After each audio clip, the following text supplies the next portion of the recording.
Next, we have the Classwork page, and there's a lot going on here. And this is probably where you're going to come the most often to get to get your assignments and things like that. So a couple of things I do want to point out really quickly is here is a link to the Google Calendar for that class.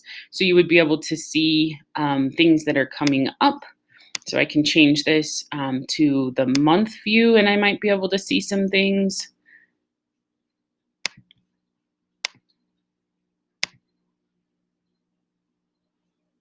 And so here's an assignment. Here's where an assignment is due.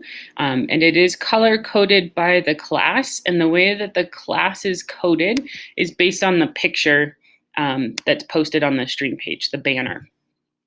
Okay, so classes might be different colors. They might be the same colors. It all just depends on how the program decides to color code it.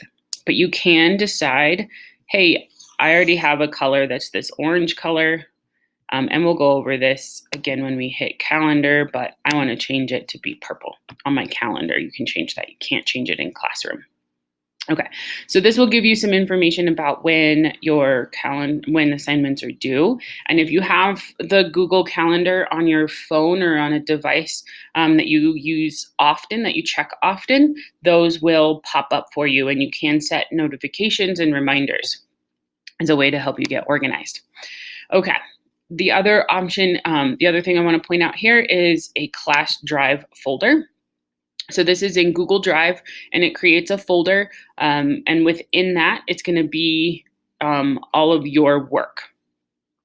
And so right now, as a student, I don't have anything in there, so it's going to be so in my Google Drive, there's a classroom folder, and within that is going to be all the classes that you have. And so here's this class, and then in there will be files and things like that. So this is where your work will be housed and held. And then once a teacher has returned something to you and graded it, if you want to move it and put it somewhere else, this is where you would come. Okay, so we talked a little bit that this is where you're going to come to get your assignment, and I want to just point out that there's different little icons based on what your teacher has posted. And so this little icon with the clipboard is an assignment. This little icon with a question is a discussion or a question, and so maybe this is an assignment.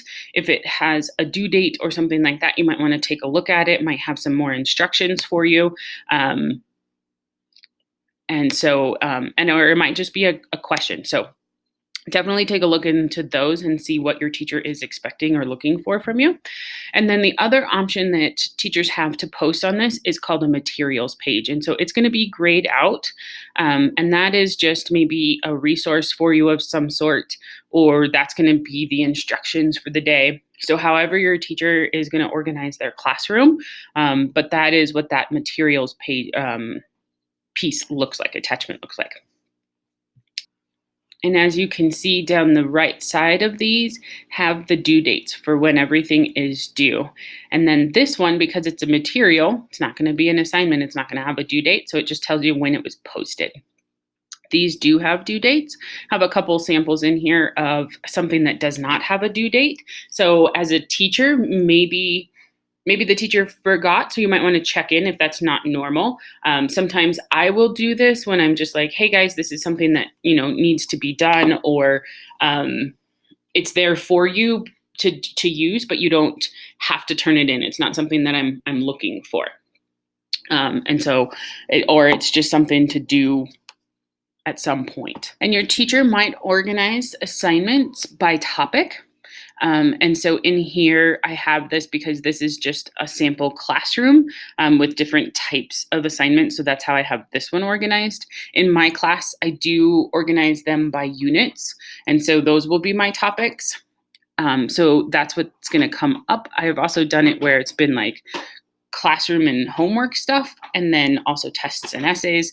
So your teacher should explain to you how they're going to organize this and how this is going to be organized. But that's what those big bold titles are, their topics.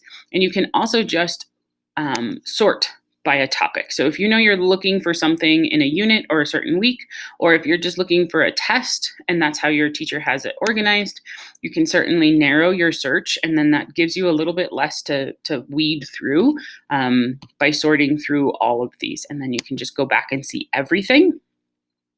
And typically it is done by the most recent post on the top in that topic.